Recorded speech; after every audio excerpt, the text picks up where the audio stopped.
Assalamu alaikum and good afternoon.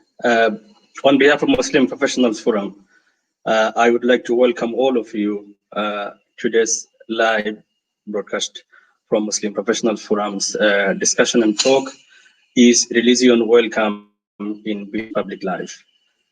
First of all, let me introduce myself. My name is Khaled Noor. By profession, I'm a lawyer, and I'm the chair of Muslim Professional Forum. And also, I'm a councillor in Red Beach Council.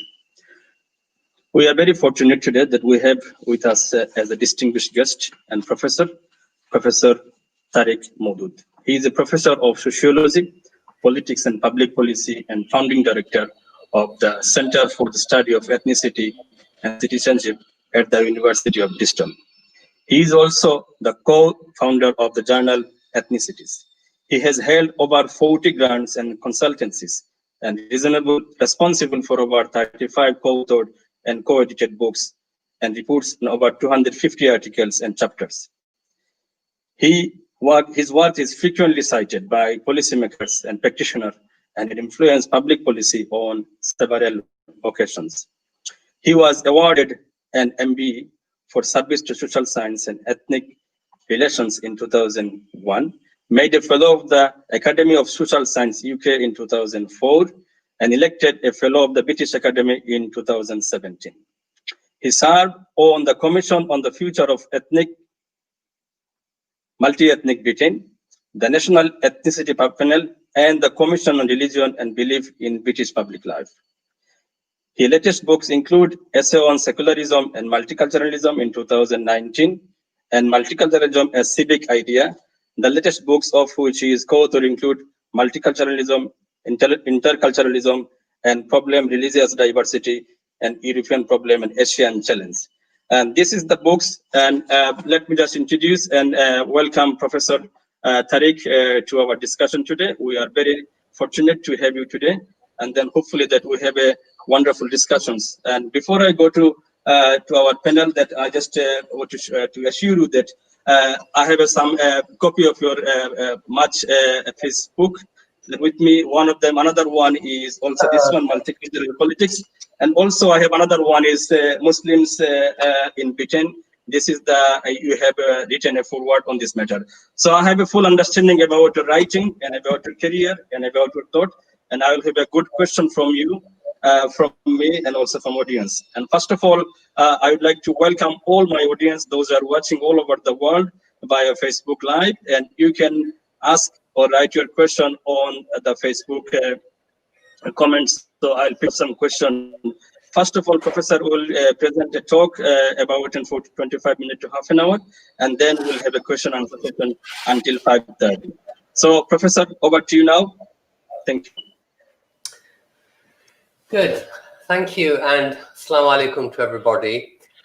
Thank you for Muslim Professionals Forum for inviting me, giving me the opportunity to address you all, and thank you to Councillor Khaled Noor for organizing this event and for his kind introduction.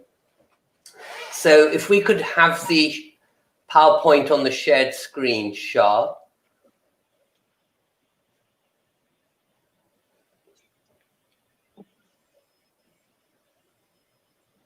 So we're just waiting for the PowerPoint that goes with my talk.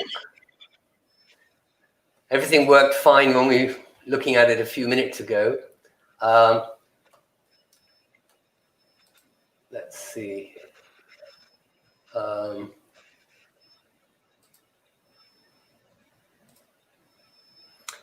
Can you see the PowerPoint, Councillor Noor? Yes, I can see. I can see. I think so. Our audience also can see now. Thank you. Okay, then let's start. Sorry. So that's my center at the University of Bristol. So this is the title of today's talk: Is Religion Welcome in British Public Life? So I'll begin by distinguishing between different modes of political secularism in Western countries. I ought to say this is just about public life and political arrangement. Some people think of secularism as a philosophy to do with atheism and things like that. That's got no part in my talk today. I'm just talking about the politics. And my first point is that there are three, at least three, I should say, ways of thinking about the politics of how the state and religion relate to each other in Western countries. And this relationship I call secularism. As I say, there are at least three different relationships. So the first one, as you can see from the slide, I'm calling liberal US political secularism. And this consists of a most extensive freedom of religion, probably more freedom of religion in this system, in the American system, than anywhere else, or certainly most other places. And religion is in many ways encouraged and allowed to flourish, but with a very important restriction. And the restriction is that no religion should enjoy any relationship with the state, meaning the president, the House of Congress and the Senate, the judiciary, the Supreme Court, taxation, nothing like that. The laws of the country, they shouldn't be connected to any one religion. And on the other hand, as we all know, religion can be quite prominent, as it is in American political life at the moment. And no one has a problem with that, or well, some people may have a problem with that. But this particular mode of secularism, this liberal mode, doesn't have a problem with that. The second mode, as you can see from the slide, I'm calling Republican French laïcité. So laïcité is the French word for their own system, and we, normally translate that as secularism, though that's not a perfect translation, so I'm using their own term. And the key feature of the French system, which is quite different from the American, is that religion should be absent or highly restricted in public life.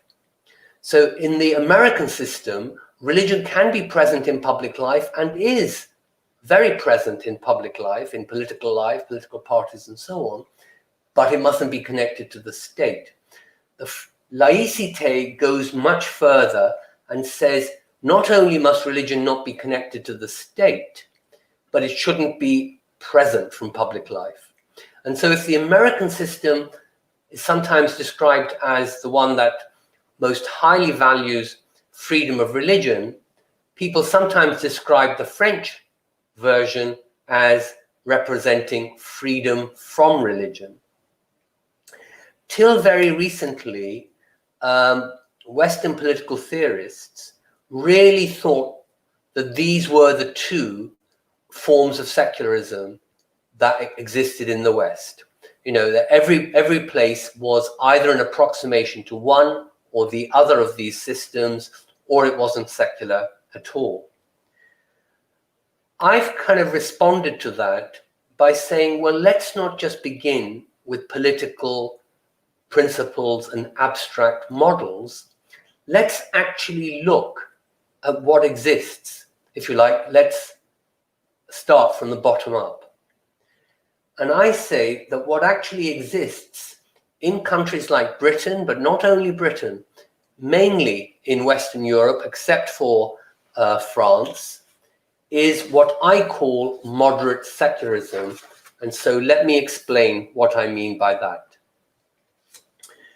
I think if we said to someone in the street, in a conversation or something, what do we mean by saying that Britain has secular institutions, that Britain is a secular state? A lot of people would give the answer that I have at the top of this slide as A. Namely, they'd say something like, well, religion is a private matter, and the state and public institutions may act to confine it, to keep it private, because that's the proper place of religion. But then if the conversation continues and you point out, well, the Queen, our head of state, is also the supreme governor of the Church of England, which thereby becomes part of the state, enjoys some very close relationship to the state, historically has done so. For example, that the bishops of the Church of England, the senior bishops, 26 of them sit in our parliament, in the House of Lords. We have extensive state funding of faith schools, which of course majority are Anglican and Catholic, and that most people will then say something like, yes, okay, then what I mean by saying that Britain is a secular country is what I have got down as B. So they'll say that religion has something to contribute to the public good. Yes, we can see why it's part of our public life, but should do so within liberal, democratic, constitutionalist, or institutional norms and framework. So yes, religion can be part of public life. It has some to contribute to the public good, but it must be within a liberal, democratic framework. And so this is really what I now want to characterize, give you some details, further details about moderate secularism. This is what I understand by moderate secularism, that I think most people would recognize as what we have in this country, but also in Belgium, the Netherlands, Germany, Nordic countries, and so on, namely what I've called B. So I'm going to very quickly, because time's short, just very quickly give you some features of this idea of moderate secularism. I'm going to give you 6 features. So the first one is religious freedom, which is absolutely central to it. And, it has some similarity, of course, to the American understanding of religious freedom, but not exactly the same. And you'll see some differences as I go along. Secondly, the idea of what I call mutual autonomy. Now, what I mean by mutual autonomy is how religion is organized and how the state is organized. Because religious freedom can be to do with individual conscience. But of course, religion is a very organized part of social life. And so mutual autonomy says that organized religion, like say the Anglican Church or Christian churches, or including Jewish and Muslim religious communities, they should have relative freedom to run their own affairs. That's what we mean by autonomy. They should be able to run their own affairs as they see fit, without the state telling them what to do. But it's a mutual autonomy, means it's two-way, that in turn, religious organizations shouldn't tell the state what to do, like what laws to pass, what policies to act on, and so on. That's what I mean by mutual autonomy, that each is relatively independent of the other, the state and organized religion. But this is not total exclusion, and nor is it one-sided control, meaning that the state should do all the controlling or religion should do all the controlling. So mutual autonomy is, if you like, somewhere in the middle. It's not that there should be no connection, what we sometimes call the separation of church and state, which is, the American way, part of the American Constitution, nor is it one-sided control, which is more like the French way, because the state draws the boundaries and enforces them quite strictly. So that's what I mean by mutual autonomy. Thirdly, the idea that religion is a public good and not just a private good. So of course we all recognize that religion can be a private good, of course. At times of grief, for instance, people's faith gives them strength. and bring people together to get over difficult times. And, you know, we all recognize that it's a private good, but here in moderate secularism is an understanding that religion can be a public good.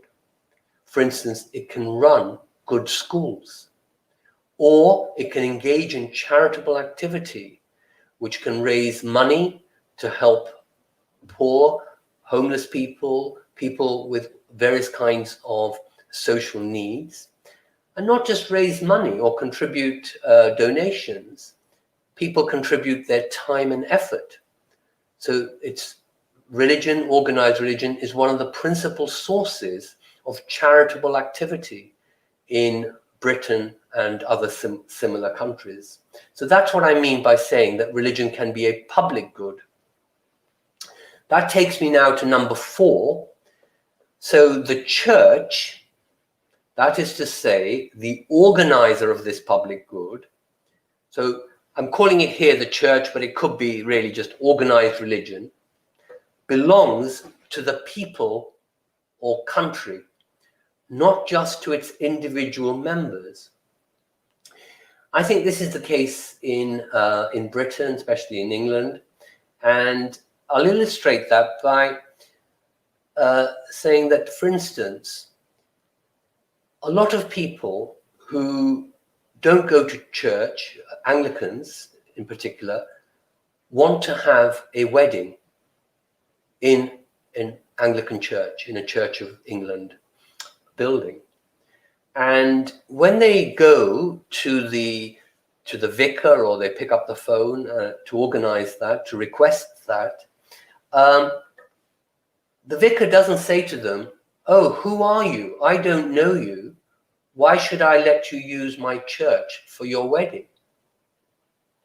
And they would be quite dismayed if the vicar did do that. Rather, the vicar says, "Yes, all right, let me look at the diary.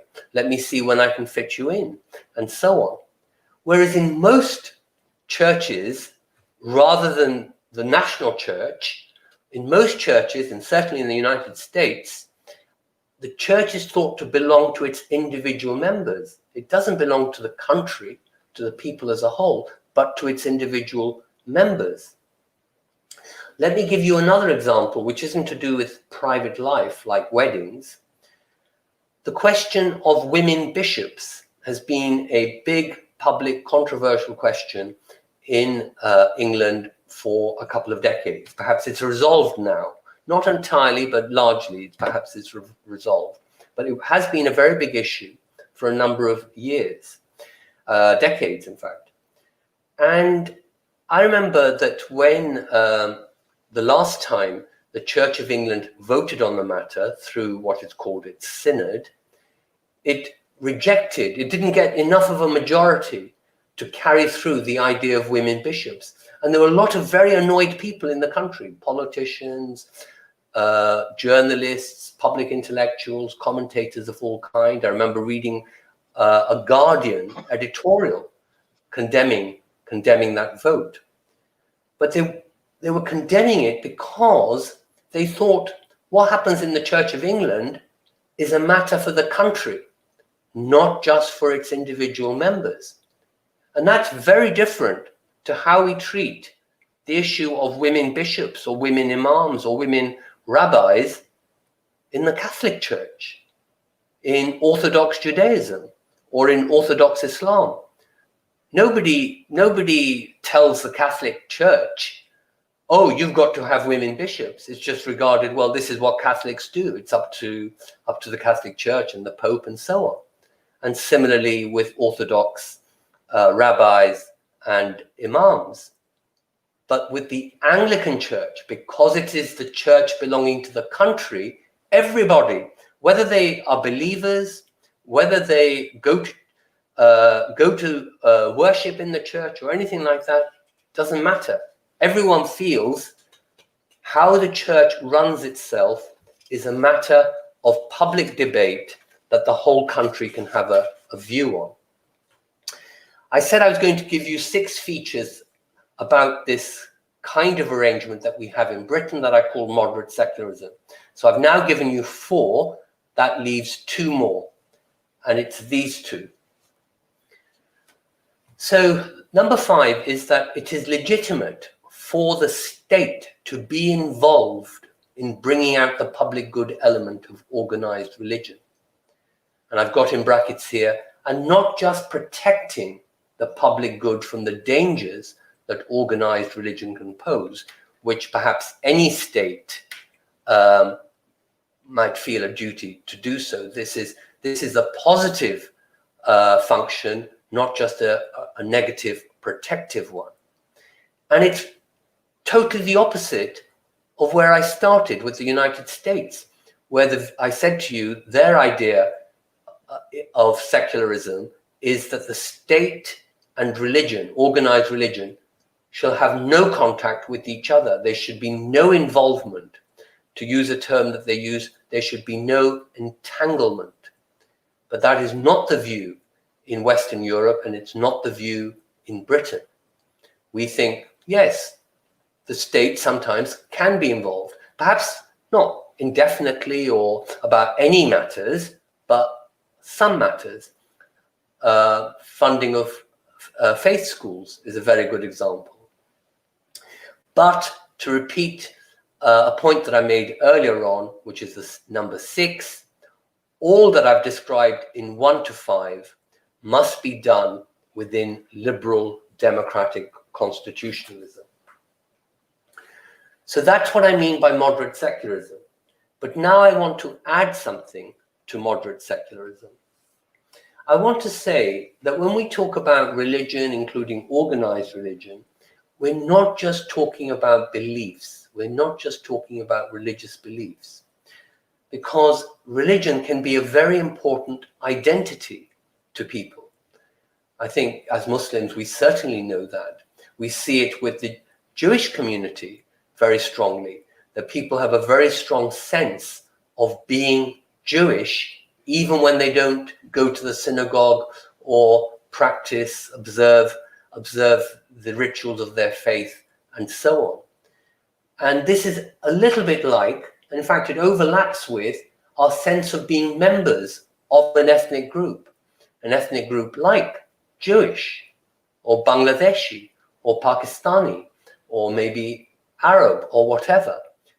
We can have a sense of belonging to a group which isn't just about, oh, I believe these things. So even Muslims who are not very religious may still have a very strong sense of being Muslims, of being members of Muslim families, of Muslim communities, of Muslim political organizations, entangled with being a Muslim in a number of different ways. And this sense that we can have of identity as Jewish or Muslim or Hindu or Sikh and so on comes from ourselves, but it can also come from other people. Other people can point to us and say, oh, look at them, they are Muslims. And not just point to us, they can give us negative stereotypes about Muslims being backward or prone to violence, or that they should be profiled because they're all potential terrorists. They should be put under suspicion by the security services and so on. And that's what I mean by racialization in the middle of that slide, that groups like Muslims and Jews, even though they're religious community groups, become racialized. They're treated just in the same way as biological groups based on color, like black or brown or Chinese and so on, become the target of racial stereotypes and so on.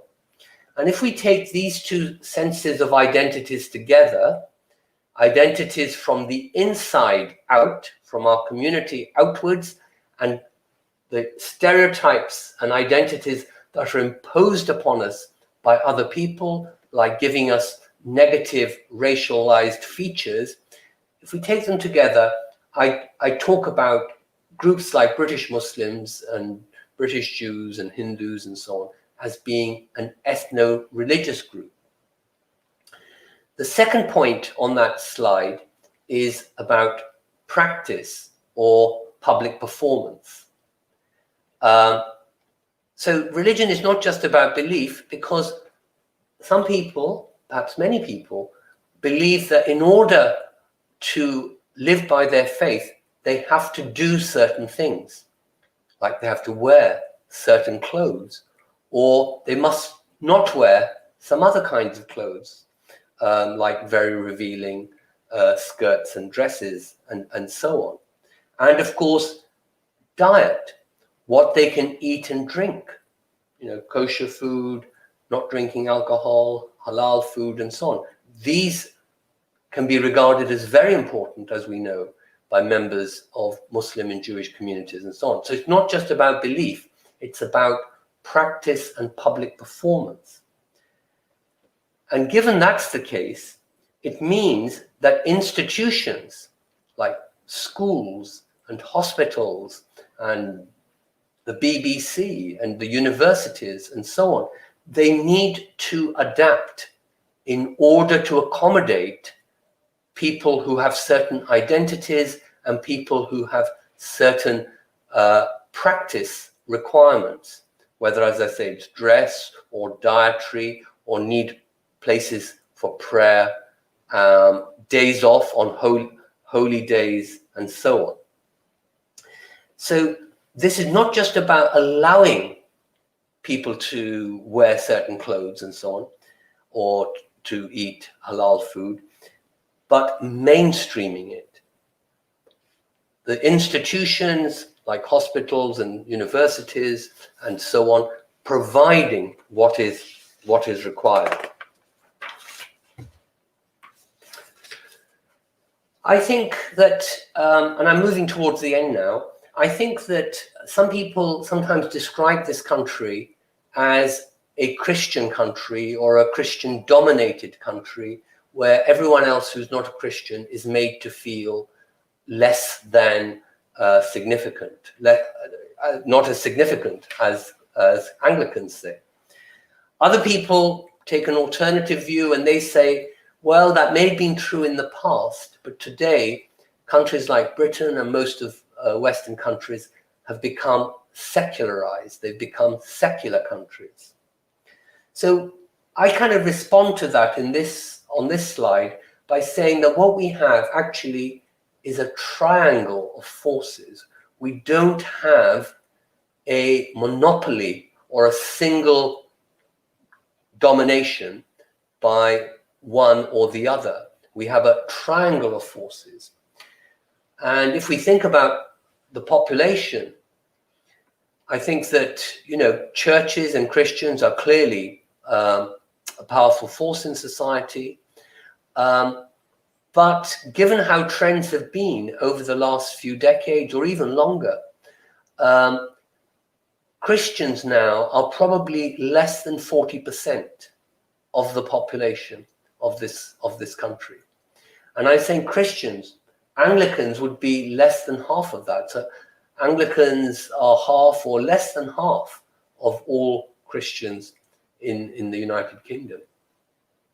Secondly, we have non-Christian, I've got here actually, non-Christian religious groups. I mean here groups like Jews and Hindus and Muslims and so on. They form about 10% of the population, and of course they have some degree of influence and power in the country, not comparable to Christians, but to some extent, both at local levels and in through government policy at a state level and so on. And they form about 10% of the population, though they are a growing part. So that 10% is a rising part. At the moment, it's about 10%, and Muslims are about half of all people in this country who are not Christian, but are religious. So Muslims would be roughly around 5%, maybe now 6%, something like that. And then the third group we have are people who say they are not religious. They might have been brought up in a religion, but now as adults, they don't think of themselves as belonging to any religious group or community or church or whatever. And this has been a rising figure across the decades, just as the number of Christians has declined, the number of non-religious people have risen. And the two are obviously very closely connected, because most of the people who are non-religious people are people who either were brought up as Christians or their parents were brought up as Christians. So that is a very straightforward connection between the two. And so thinking about, like, what is the dominant force in this country, you know, when we talk about, are we a Christian country, a secular country, a multi-faith country, and so on. I mean, one way of kind of posing that question might be, well, who are the natural allies? Because if you've got three groups, maybe two are closer to each other than the third. If so, which two? So which two are the natural allies? And here I think opinion is divided. I don't think there is a straightforward answer to that question. And I'll illustrate that by saying that Pope John Paul, when he was Pope, he thought the natural allies were 1 and 2, because he thought that religious people, people of faith, had more in common with each other, even despite their different religions, than they had with people without faith to guide their lives. But on the other hand, Pope Benedict reversed that, and he thought that actually 1 and 3 had the most in common, because they belonged to Western traditions of thinking, Western traditions of rationality, he said, Western traditions of ethics and law, and so on. So he said, well, actually, Christians and secularists have a lot in common. Now, of course, they have some things in common, but whether quite what he envisaged is doubtful. And certainly lots of philosophers and secular intellectuals said that he was wrong in the characterization that he offered. And then the final thing to mention here is, are we seeing the rise of Christian identity? I mentioned only in the previous slide that people can have a sense of belonging to a religious community like Jewish or Muslim without necessarily being particularly religious or participating in all the rituals or following all the rules. But it can be very important in their lives, in who they associate with, in their sense of identity, in all kinds of ways. And there is some suggestion that maybe, even though we continue to see a decline in Christian faith and observance, we might be beginning to see a rise of Christian identity, just as we see with minority identities. A good example would be Germany and Austria, where church-going continues to be in decline, as it is nearly everywhere else in Europe, but there is a sense that Christian identity is rising. Often it is connected with an anti-Muslim or anti-Islamic sentiment and is connected to right-wing populist parties. And of course, that could happen in this country. I'm not saying it will, and there are some small indications of similar trends like that in Britain, but nothing like the example I gave of Germany and Austria. But it's not the only direction we might go in terms of identity, because we have an alternative in the Netherlands, where one of the best-known right-wing political leaders, Geert Wilders, who in one election got a very substantial vote, though it has declined since then, he is very anti-Muslim and anti-Islam. He wants to ban the Quran. He wants to ban Muslim immigration, but not because he says the Netherlands is a Christian country, but because he says it's a liberal, secular country. And the problem with Muslims, he says, is they're not sufficiently liberal or sufficiently secular in the way that Dutch people, indigenous Dutch people are, or historic Dutch people are. So I mention that as an example of how we might think about the kind of political changes and political alliances that may take place across this landscape. I turn now to my last slide, and then I will conclude and be very open to questions and discussion. And this is presenting you with some survey data from the British Social Attitudes Survey, where certain questions were asked across 3 of these years that I've put at the top: 1998, 2008, 2018, so that we can see what the trend is. And its attitudes towards religious role in public life. What should the religious role be? And is it something to be welcomed, or are we as a society nervous of it, perhaps wanting to forbid it? So people were asked, one question people were asked were, this is the top one: religions bring more conflict than peace. And the figures that I give are those who answered the question saying they strongly agreed about conflict, or they agreed more conflict than peace. And as you can see, the figures are high: 75% in 1998, 74% in 2008. And yet somehow the most recent figure sees a very significant drop to 63%. I must say I was surprised to see this figure. It's not what I would have expected, given how society has been, how, as it were, religious matters, especially to do with Muslims and Islam, have become more controversial. And of course, we have international, terrorism, often Islamicist-inspired terrorism, and so on. So I was very surprised to see that figure. But nevertheless, maybe people are changing their mind about religion, its relation to conflict, or maybe there's something anomalous about that figure. If we turn to the next question, religious organizations have too much power or too little power? And the percentages refer to those people who said it has too much power or far too much power. And here you can see it's a minority view, but it is a rising view. Across 1998 to 2018, it has risen from 25 to 35%.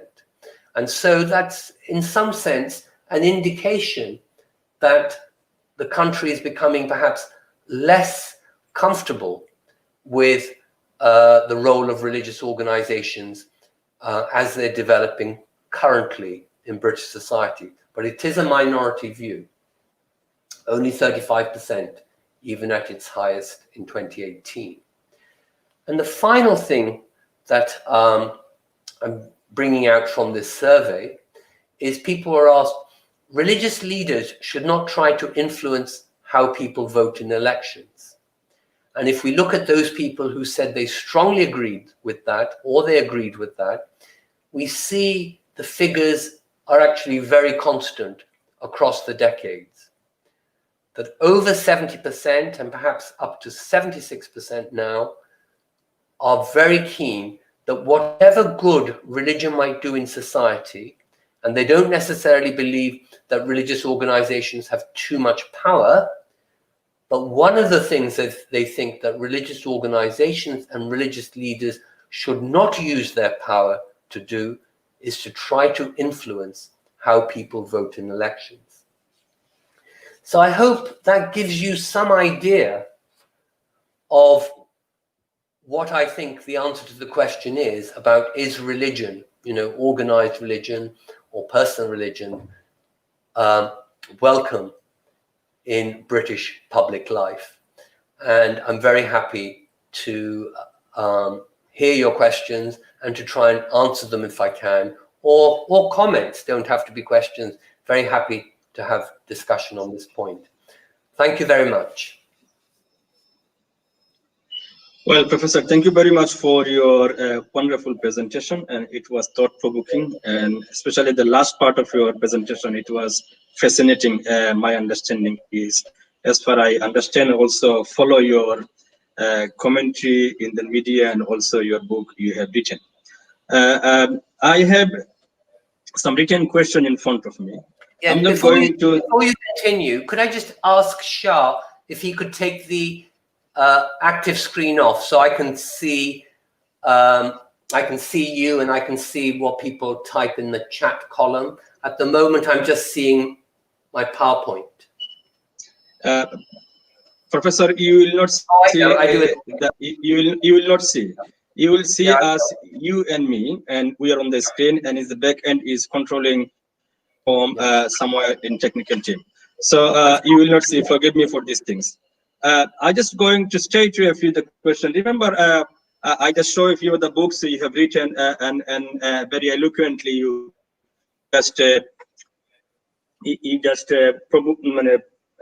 campaigning for this debate.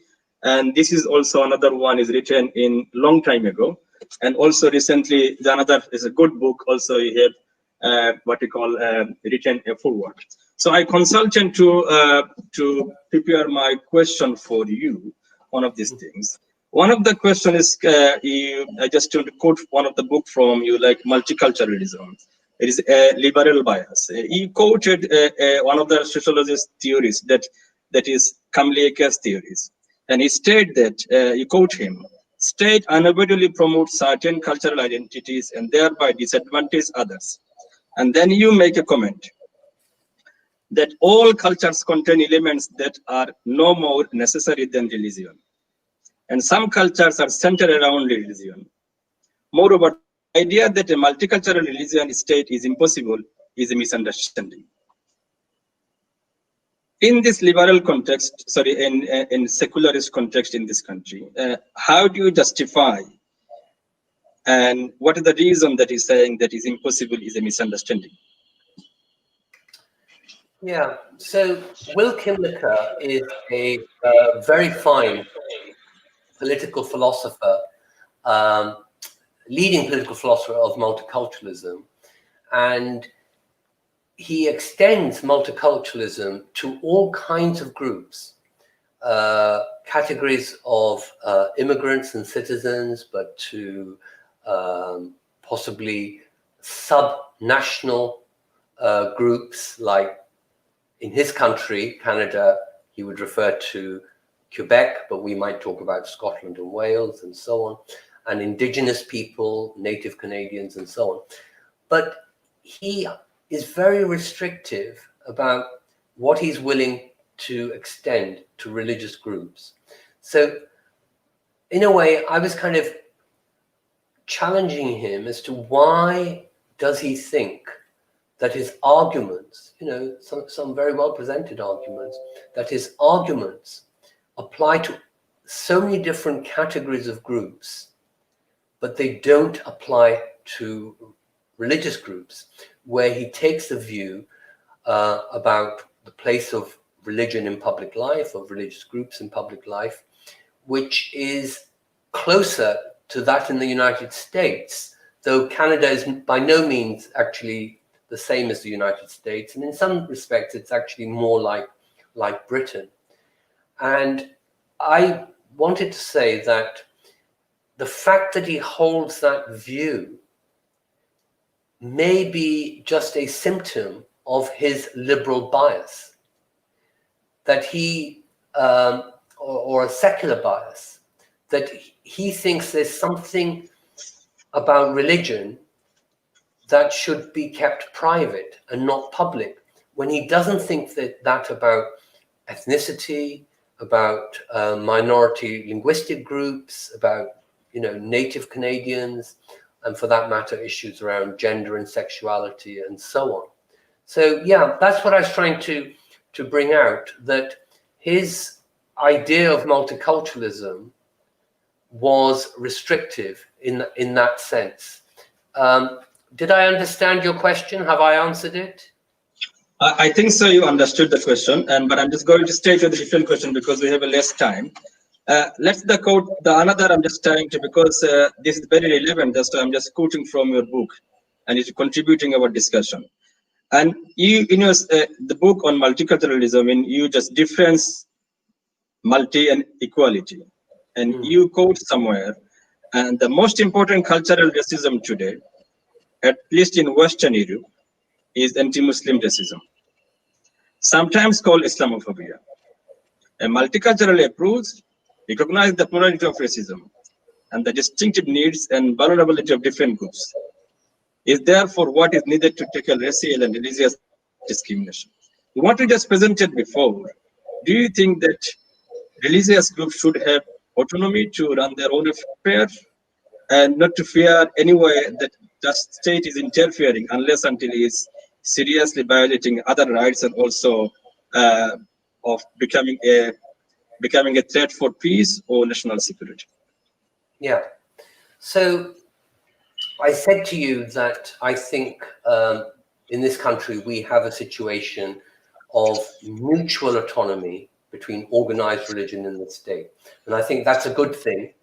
And I think that as we develop from a historic Christian legacy to a more multi-faith, multicultural society, we should keep that mutual autonomy, or we should build on it, extend it to minorities. So yes, in that sense, I think religious groups like Muslims should be able to run their own affairs, but within limits, because I did say that this was not an absolute exclusion, meaning an absolute separation of church and state, or religion and state. So I think I would illustrate what I mean by, if the state was to fund a Muslim school or a Jewish school or a Christian school or whatever, I mean, that leads the state to have a certain public responsibility to check on the quality of the education and whether the national curriculum is being followed and so on. Or to take another example, I think that we have individual rights as well as issues around groups being able to run their own affairs and so on. And so I think that individual rights are important and they should be enforced. So you said that groups should be able to run their own affairs when they're not, say, a threat to security and things like that. Well, of course, yes, that's one provision, one qualification, but also individual rights, people's rights should be respected and so on. And if we take something like, for instance, Sharia councils, so I think that we should be able to have Sharia councils working within the UK legal system. You know, when I say working within, I mean playing a supplementary role to you know, the laws passed by Parliament and enforced by courts. But the Sharia Council has to work within that legal framework, so it can follow its interpretation of Muslim practice of Sharia, but it must be consistent with the laws of this country, including the rights of individuals, the rights of married women, for instance, and the rights of children and the welfare of children.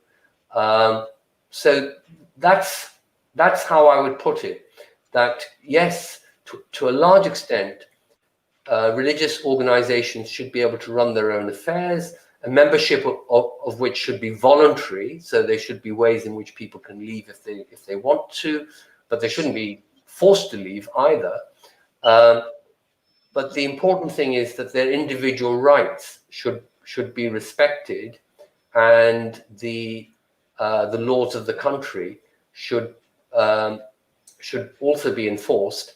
But of course, the laws of the country can also be changed and should be changed at times where they run counter to properly accommodating certain faiths, for instance, or other groups of people. So yeah, that would be my answer. Yeah, thank you, Professor. I'm just going back to another question, relevant question. Before I move back to this other questions, you made a comment about the House of Lords composition and the representative from the Church of England. I understand there is a report probably about 15-20 years ago about how the other religions could be accommodated. Do you have any further update regarding this report? Is there any progress on this matter? Because I've seen this summer there is a report still is available online. If you can quickly just 1 minute, please, so I can go next question. Yeah, so that was the Wakeham report. Yes. There's been no progress whatsoever. It was presented when New Labour was in power, and I think they said, we will think about this, but then they didn't do anything. They had other plans for the House of Lords, which would actually lead to the reduction of the number of people who weren't elected. And they began a small change, and then, as we all know, nothing more happened since. So, and the Conservatives, when they came into power in coalition, and now they've said they've got no plans for the House of Lords, and they don't think it's a priority. So basically, the answer to your question is very little has happened, and it's not clear how much support there is within the political parties in the House of Commons for the recommendations that the Wakeham report made.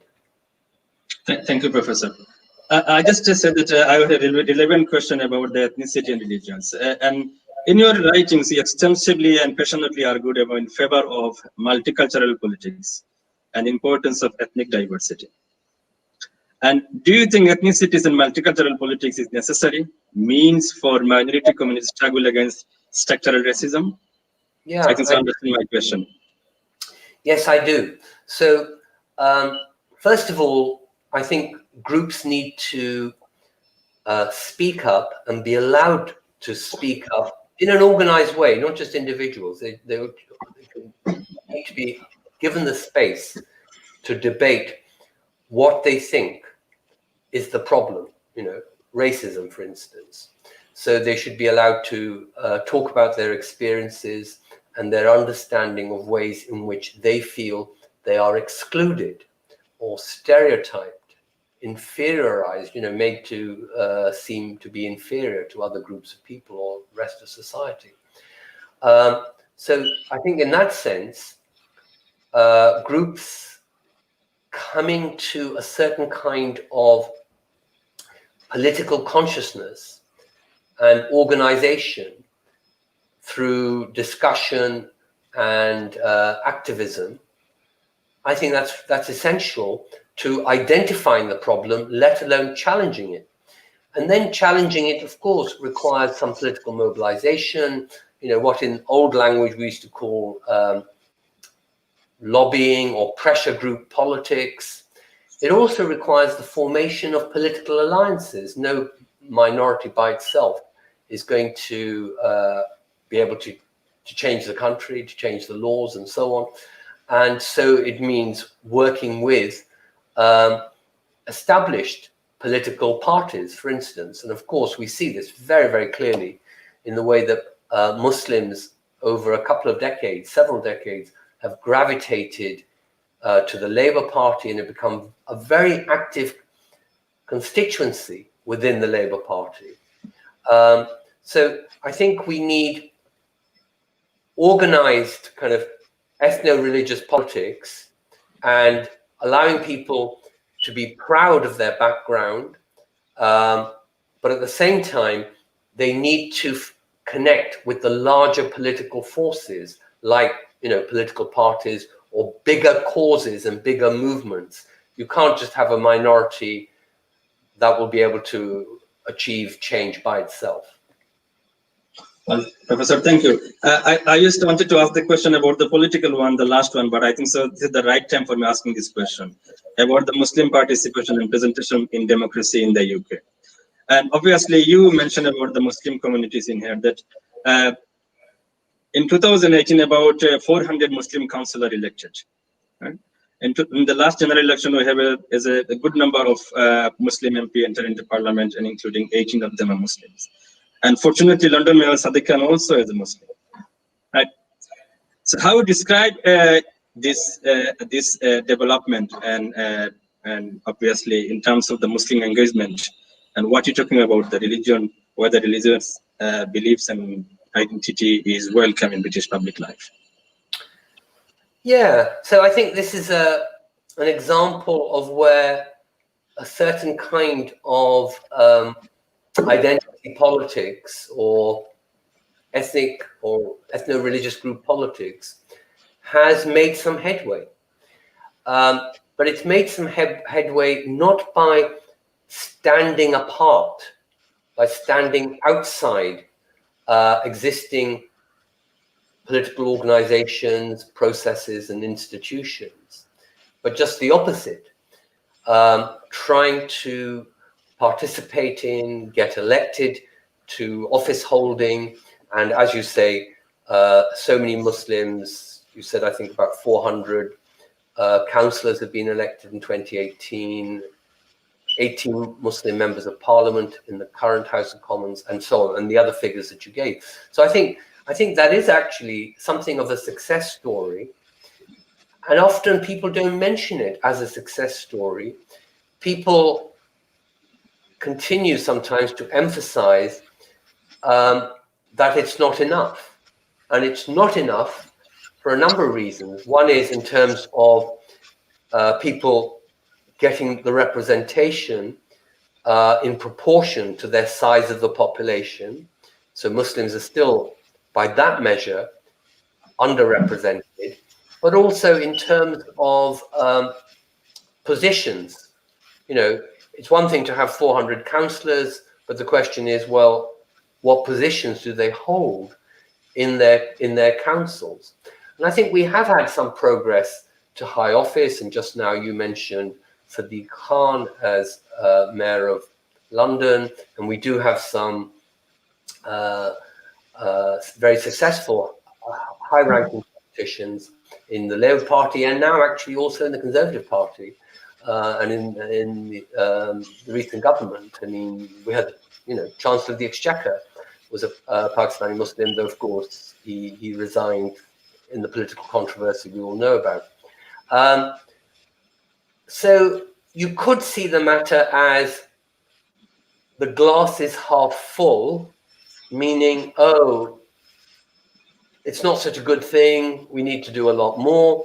Or you could say, as I'm inclined to, that's good that the glass is filling and the glass is half full, and that gives us some confidence that we can actually make progress on this issue in the way that we've set about doing things. So on the whole, I think it's a very positive development, and I feel encouraged by it. Well, Professor, thank you for expressing your views on this matter. In terms of proportionality, you just mentioned, and obviously we know that Muslim communities presents about now 5.6% of Muslims overall population in the UK. According to 2018 and 19 census data published by National Office of Statistics. What do you think specifically the political parties should do? Because obviously majority of the councillors from the Labour parties, in terms of if compared to Conservative parties, the Lib Dem and other parties, what do you think the political parties should do to encourage the BME Muslim communities to engage in politics? And in terms of position, what do you expect from political leaders, and include also our Muslim leaders, to lobbying on this regard, that there should be proper proportionate representation, not only just only council, but in the position as well? Yeah. So I think that all parties have made some effort, but the Labour Party clearly has been the most successful in this respect. And that's not just because it's made more effort, but actually, if you like, Muslims and other minorities have made more efforts to join the Labour Party and to be active within the Labour Party and so on. So in that sense, it's a two-way thing. It's not just, you need to push on a door, but if some people from the inside are opening the door, yes, that makes life easier. I think the Conservatives have a much bigger problem in attracting ethnic minorities, Muslims and others, to their ranks, to join them. I mean, let alone simply just voting for them, to join them. But on the other hand, it is interesting. We see now in the current government, as well as in Theresa May's government and so on, that quite a lot of ethnic minority individuals, especially now we're seeing from people of Pakistani and Indian origins, holding quite high office in the Conservative Party and its government and so on. But I think the bigger issue for the Conservative Party is that they are very slow and reluctant to tackle racism and specifically Islamophobia. There is a lot of Islamophobia in the Conservative Party, according to their own reports, according to material that we can find from them. And that may only be the tip of the iceberg. That may be just what's visible, and most of the rest is invisible. The organization Hope Not Hate, just a few days ago, published an extensive and systematic report on Islamophobia in the Conservative Party and how the Conservative Party has failed over a long period of time, failed to deal with Islamophobia in its ranks, something that Baroness Saeeda Valsi is a big champion of and has spoken so many times loudly about it and so on. And yet the movement has been very slow. So even where some individuals can get into high office, nevertheless, the tackling of certain kinds of racisms and Islamophobia, well, it's not tackled because it's not actually admitted to be a large-scale problem. They say, oh, it's a few individuals, but actually it's not. And this report by Hope Not Hate brings this out very well.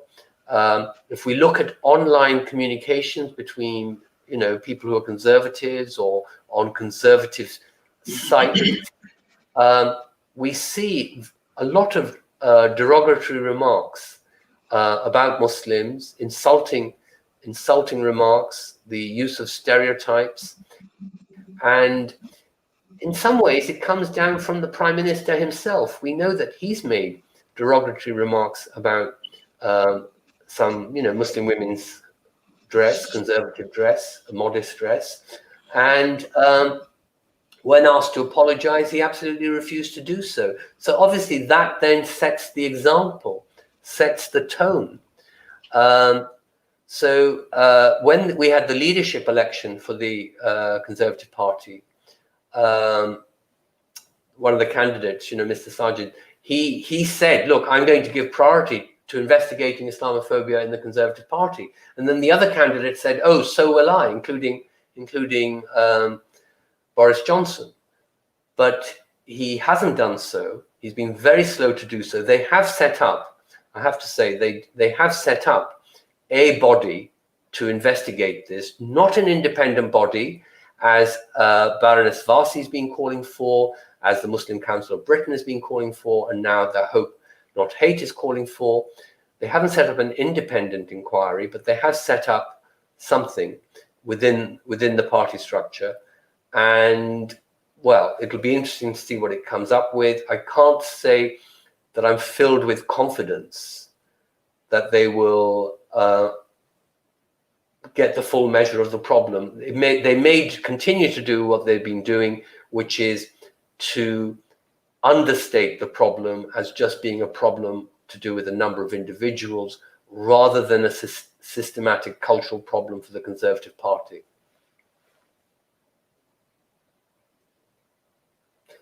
I can't hear you anymore. Have you muted yourself?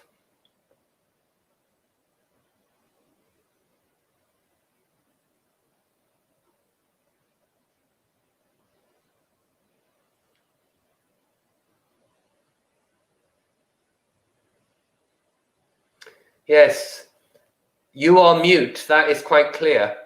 You must have touched something or... Okay. Can you hear me now?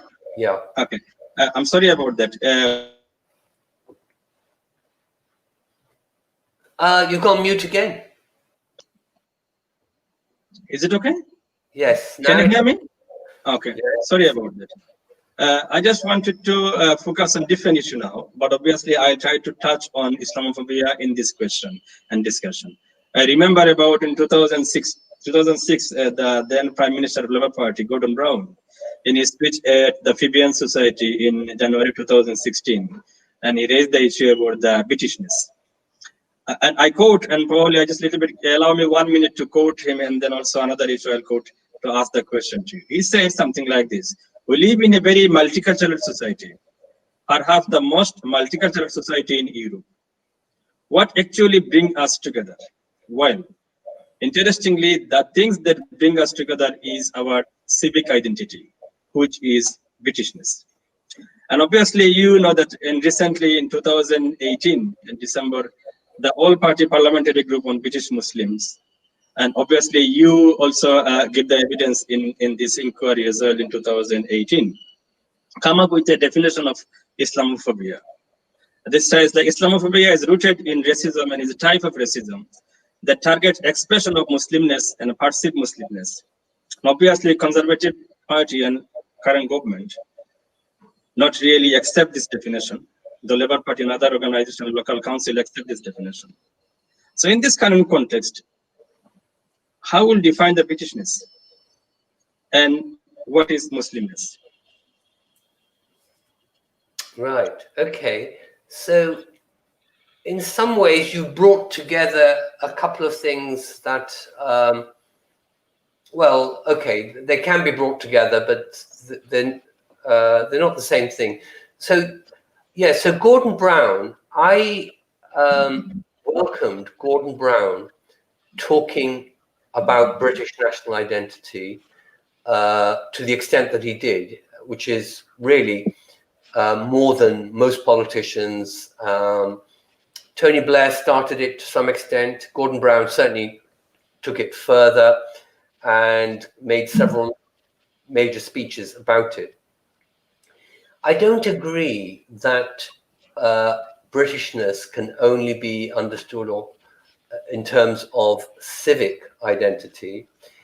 So civic here means to do with our politics, our political system, laws, as it were, the constitution, even though it's not codified. And if you like, the political norms and values that are the context in which these institutions exist, have grown up and are criticized and change and so on. So I think that any country is more than its political system. For a start, we speak a particular language. Now, it doesn't have to be always one. I mean, you know, plenty of countries have more than one national language, but there are things called national languages.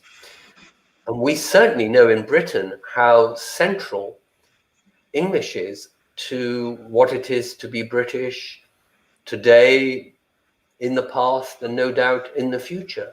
And for instance, the significance that people give to Shakespeare is not just about making sure people can speak English so that when they apply for a job, you know, they have the right level of ability to speak in English. Well, actually, Shakespeare won't necessarily help you with that. Shakespeare's English is quite different from the English we speak today, and certainly that would be required in a job interview or you know, in a workplace. We study Shakespeare because we think that his work is important to what it has been to form this country's culture and history and identity. So I think that's true of also to, history more generally, you know, for instance, in school, as taught in school. I've been talking about the Anglican Church as part of people's sense of what this country is and what it should be or shouldn't be.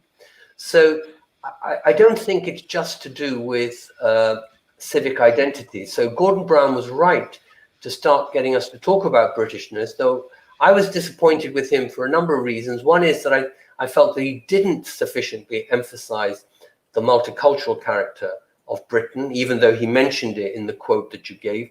I also thought that he only talked Britishness to England. He didn't speak much about Britishness to Scotland, and perhaps Wales. I'm not sure about the Wales part, but he only seemed to address England when he talked about what it was to be British and so on. So your question, how should that link to Islamophobia and Muslimness? Well, I think that this is quite a high ideal, so it's not something one achieves just straight away. But I think the highest ideal that I espouse of citizens and citizenship is where they can have a sense of belonging to each other, to the body of citizens and to their political community, which itself, of course, is part of a country and has its history, but also has a future to which they are committed to bringing about for the best, including removing things from our society that are problems that are holding people back, including holding people back from having a sense of belonging to the country, to fellow citizens, and so on. And sometimes this is connected to the idea of the common good. So I think Islamophobia, like all the other racisms, is a problem for this ideal of citizenship. It stands in the way of achieving the sense of belonging that I think is the highest achievement of citizens and citizenship. And I would like to have a Britishness that we can discuss and continue to discuss and make and remake, where being Muslim is not a problem. It's not something negative, that one can be a Christian or an agnostic or a Jewish person or a Muslim, and they're all ways of being British. So I want to emphasize both the sense of national belonging, but also that people should be able to take pride in their ethnic and religious and other identities that are important to them, that don't have to be erased, that don't have to be, as it were, denied in order to have a sense of national belonging. So they then have to become part of the national belonging. And so that's the kind of Britishness that I want, and what I understand by multicultural Britishness, that our different identities are within the larger identity of being British. It's not something that we have to give up one or the other, that we have to give up the aspiration to be British, or we have to give up the aspiration to cultivate and defend our Muslim identity, or other identities. Well, Professor, thank you. I have a few questions come to online as well, so I'm just to answer a few of the questions and ask you to touch on these things. The last point you raised about the Muslim and targeted Muslim community by media as well is sometimes mentioned in the presentation. So question is, are Muslims portrayed more negatively in the British media than other religions? And if so, what can be done to improve these circumstances or a negative attitude of media? Yeah. Can you still hear me? I'm not muted or anything. No. Good. No, we can still hear you. Yes, thank you. Good. Well, the answer to the question about Muslims in the media is yes. I think it is absolutely clear from so many studies, if not just from, observing the media, consuming the media, that Muslims are treated much worse than any minority, any other British group of people. And this has been true for quite a long time. It is partly connected to, when we say 9/11 and terrorism and so on, but it's much bigger than that. It's not just connected to that. But it is the case that when there is a terrorist incident of that kind, negative portrayal of Muslims, and including not just in the media, but in public places, including, harassment and physical attacks, they rise. So there quite clearly is a connection. And I think this, it gets a lot of Muslims very down. The relentless negative portrayal, the pressure to conform to certain narrow ideas about what it is to be British, or the stereotyping of ordinary Muslims. What can be done about it?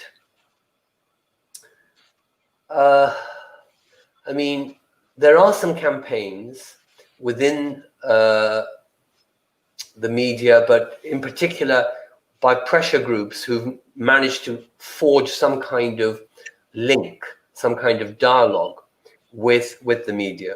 So one of the best campaigners that has emerged in the last couple of years as a critic and a systematic monitoring critic of Islamophobia and the misrepresentation, factual and other misrepresentation of Muslims in the media, is actually Miqdad Versi, who's the Assistant General Secretary of the Muslim Council of Britain. And initially he was doing it all by himself with very limited resources, but I understand now that he is better resourced, and there's a small team around him, and the Muslim Council of Britain, very much own that project. And I think that is essential, because the media won't change itself by itself. It very much needs people to speak up, to bring matters to the attention of the media repeatedly. It's not a matter of just doing it once or twice, repeatedly and continuously. So we're talking about a campaign, and then, to forge some kind of links and dialogue, on committees and so on, to change things. And that can include training sessions, or at least kind of workshops and so on. And I think some of the media is doing that, has been doing that. One example that I think is a good one, but I'm not saying this is the only one, it's just the one I'm aware of, is I think the Guardian newspaper has continuous dialogue, continuous links with Muslim pressure groups, or just Muslims, in order to find out whether how they're presenting Muslims is, if you like, acceptable to Muslims, and whether there are Muslim stories that are simply getting ignored in the mainstream media. So I suppose there is an issue about to what extent there should be legal regulation, and to what extent the media, like the newspapers, should just regulate themselves collectively through their own association and so on. On the whole, I don't like lots of legal regulation, especially about matters where there is, some scope for interpretation, or where matters need to be aired and debated and so on. So there is a kind of, free speech dimension, and independence of the press is obviously a very important element in any country, certainly in a democracy. But I am very disappointed, or perhaps I put it stronger than that, I do despair at how long it's taking to make progress on this front. We are making some progress, but it's really not enough. And also because, as I mentioned earlier, that the correlation of rise in Islamophobia, what we would call spikes in harassment, attacks, but also, you know, in the media, Islamophobia in the media, related to incidents of terrorism and so on, shows that this is an ongoing battle, that, you know, you kind of establish some understanding at a particular moment, but in a moment of crisis and insecurity and panic, it's all lost. I think we need to persist in this pressure. I don't think we've gone anywhere near far enough, and perhaps there will be some legal requirements. I mean, the Leveson inquiry that, you know, was set up to look at abuses by the press included a section on Islamophobia, and it said that it was warning that the matter was reaching a point where perhaps self-regulation could not be relied upon, and I think that's still the case. Professor, thank you. I think so. You spent lots of time on this question, but I'm just sorry because the time is now. We have about 7 minutes to conclude. And thank you for your detailed answer of this question, last question. I have two small questions to you before I conclude and ask your concluding remark. One question is, we just at the moment is just the Black History Month, and there's a movement about Black Lives Matter. There is some debate and discussion that whether Muslim communities, as also minority communities and also community leaders, are we doing our part to take part of this movement? Because we are on the same page. What is your opinion? What do you think Muslim community should be doing? Yeah, so obviously, you know, some Muslims are Black. There seems to be an echo. Oh, it's gone now. Some Muslims are Black, and they, you know, some of them are very active in Black communities and Black organizations, and also in Black History Month. So I think Muslims should definitely be supporting and participating in Black History Month, as should everybody else. And it may well be that Muslims have been slow to do so. I think the other side of the coin is how to get something similar for Muslims as well. Because, of course, I mean, Black History Month is, you know, proven to be very successful, and especially at the moment, you know, with the Black Lives Matter campaign and so on, it's very prominent. Those kinds of issues have become very prominent in the last few months in Britain. And I think that really it's not just about Black history or the Black communities. I think minority communities also need to be part of British history, by which I mean, you know, taught, recognized as part of British history, and debated in public places, including, you know, documentaries and the BBC and things like that, but also in the school curricula. So, I mean, for example, it's always struck me that just as slavery has been edited out of British history, so similarly, the place of Muslims in European history, whether in Al-Andalus in Spain or Sicily or the Balkans, or the tremendous contribution of Arab learning into Europe to you know, raise the level of sciences, medicines, philosophy, and so on, which ultimately led to the kind of explosion of consciousness that we refer to as the Renaissance, that it's just not mentioned. I certainly didn't taught anything, though. Okay, my school days were a long time ago, but I know from others that it's not happening in schools today either.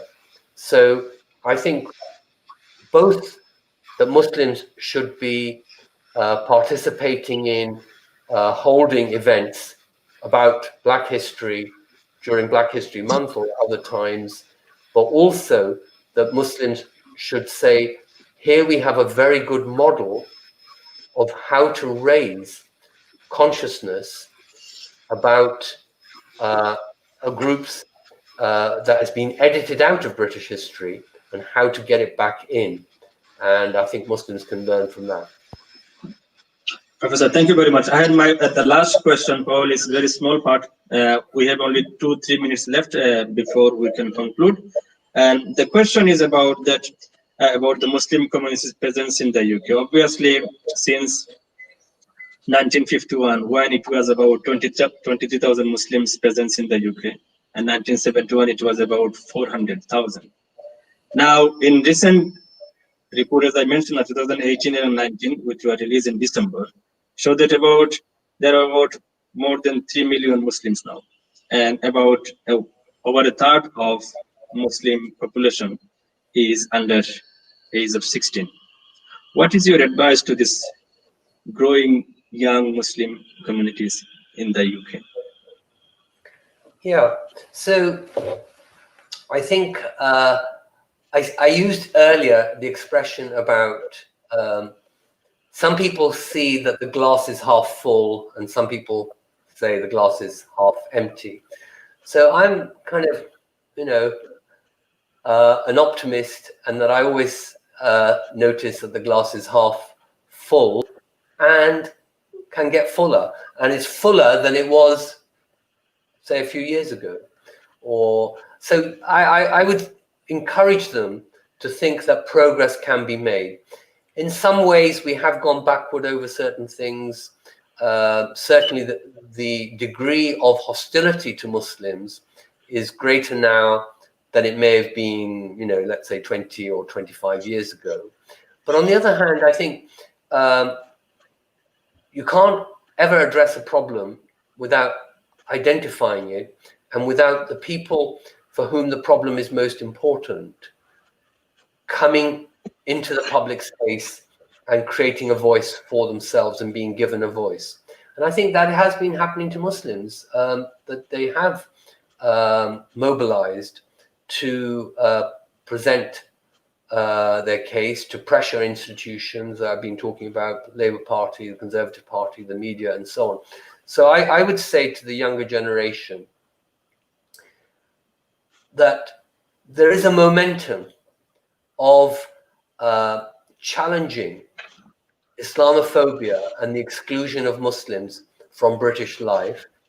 They should join that momentum with some confidence that progress can be made, and that they should aspire to be British and to have this sense of belonging to the country that I said was the kind of ideal endpoint of citizenship. And they shouldn't be put off by those who are hostile to them, or by people who only see things in rather pessimistic, negative way, because that drains the idealism of politics and creates really a very cynical set of people who prefer to criticize from the sidelines than to act together to improve society. Thank you, Professor, for your long session. I'm really sorry because I just kept asking the question, but it was fascinating that you answered all this question. It's very important for us, and hopefully our viewers also learn a lot from you. But finally, before you leave, can I have your final thought in 1 minute before we can end the session? Thank you. So we've covered a lot of different things, and in some ways we've moved quite a long way away from the presentation I gave. I would say that we shouldn't think about the place of religion in public life as if religion was separate from all the other things that matter to us. So in my presentation, I talked about the ethno-religious, the way that ethnicity, you know, my heritage from Pakistan, my descent from a Pakistani family and so on can be connected to my sense of Muslim identity.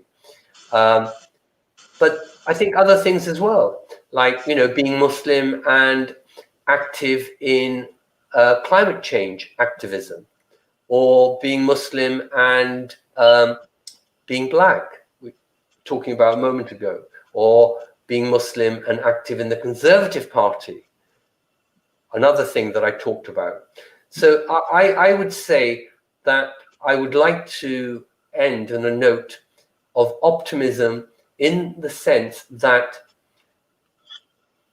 the circumstances aren't such that we should think that there is no prospect for achieving change for ourselves and increasing our greater understanding of ourselves and more equality in British life. I think the circumstances can go in different directions, and our participation collectively, not just as individuals, our participation is what is important in pushing things in the direction of equality and multiculturalism, which is obviously the direction I've been pushing things in. Professor, thank you very much for your wonderful presentation and answering all these questions in about 1.5 hour session. To our viewers, those who are watching this session, the live on Facebook, this recording will be in Facebook, although it's available for you to watch if you missed this session. So those are watching and those who think that this discussion should be more widely circulated, please share this the page and link, so your friends and neighbors and relatives and our young generation can have the opportunity to benefit from Professor's some discussions and his recommendation. And finally, I would thank you all for your questions. And there is some problem with some connection and some networking issues, and we apologize for this inconvenience of this session. For being with us. Have a lovely evening. Assalamu alaikum and good evening. Thank you very much.